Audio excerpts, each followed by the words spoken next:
दुनिया की सबसे बड़ी ताकत ईरान पर हमला बोल सकती है। ब्लूमबर्ग से लेकर वॉल स्ट्रीट जर्नल तक हर रिपोर्ट एक ही चेतावनी दे रही है, तेहरान में तबाही का तूफान उठने वाला है। ईरान पर हमला केवल अटकल नहीं बल्कि एक संभावित हकीकत बन चुका है। ब्लूमबर्ग की रिपोर्ट के मुताबिक अमेरिका ने सैन्य कार्रवाई की तैयारी तेज कर दी है और ये वीकेंड निर्णायक हो सकता है। व्हाइट हाउस के सिचुएशन रूम में रणनीति बन चुकी है और बस एक आखिरी मंजूरी बाकी है।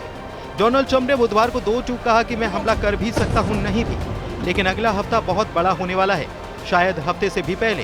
ये वही ट्रंप हैं जिनके फैसले दुनिया की सीमाएं तय करते हैं और अब उनकी घड़ी ईरान की ओर टिक टिक कर रही है। इस बीच वॉल स्ट्रीट जर्नल ने दावा किया है कि ट्रंप ने इस हफ्ते ईरान पर हमले की योजना को मंजूरी दी थी, लेकिन आखिरी पल में उन्होंने इसे रोक दिया, ये देखने के लिए कि क्या तेहरान उनकी शर्तें मानता है या नहीं। यह हलचल तब मची है जब ईरान के आसमान में पहले इजराइल की मिसाइलें कहर बरपा रही हैं। ह्यूमन राइट्स एक्टिविस्ट की रिपोर्ट बताती है कि इस जंग में अब तक 639 लोग मारे जा चुके हैं, जिनमें 263 आम नागरिक और 154 सुरक्षाकर्मी शामिल हैं।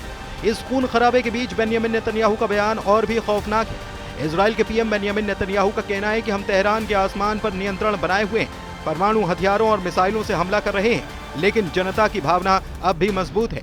हम पूरी दृढ़ता के साथ सभी बंधकों को वापस लाने और हमास को परास्त करने के लिए प्रतिबद्ध हैं।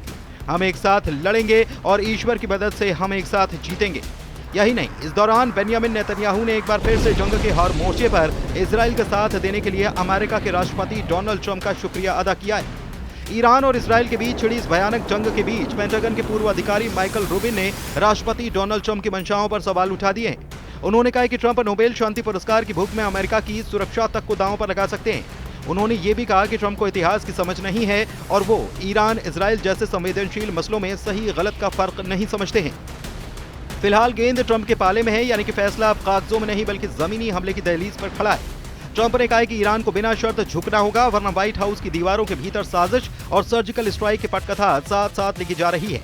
इतना तय है कि अगर अमेरिका का हमला हुआ तो उसके नतीजे भयानक से भी भयानक हो सकते हैं।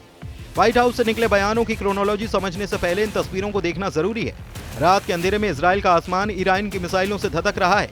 यरूशलेम में लगातार खतरे का सायरन बज रहा है, लेकिन इजराइल के खिलाफ भड़के इस आक्रोश का जवाब अमेरिका से आया है, जहां पर प्रेसिडेंट डोनाल्ड ट्रंप ने एक बार फिर से ईरान को आगाह करने की कोशिश की है।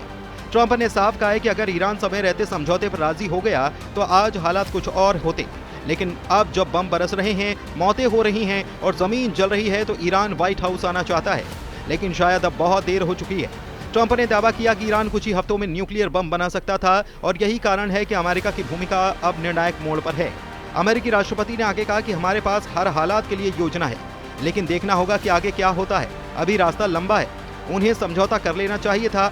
देखिए, मेरे पास उनके लिए शानदार डील थी, हमने 60 दिनों तक उस पर बातचीत की, लेकिन आखिर में उन्होंने उसे नहीं माना।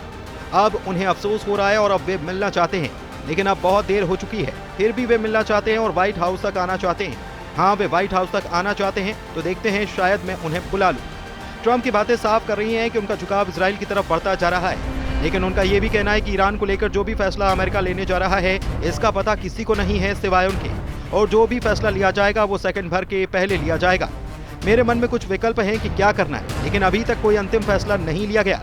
मैं अंतिम निर्णय उसे एक क्षण के पहले लेना पसंद करता हूं जब उसकी सबसे ज्यादा जरूरत हो, क्योंकि हालात बदलते रहते हैं, खासतौर पर युद्ध में तो हर पल तस्वीर बदल सकती है। एक छोर से दूसरे छोर तक ईरान को लेकर ट्रंप भले ही पहेलियां बना रहे हों, लेकिन उनके इस बयान से साफ हो रहा है कि अमेरिका के इरादे ईरान को लेकर क्या हैं।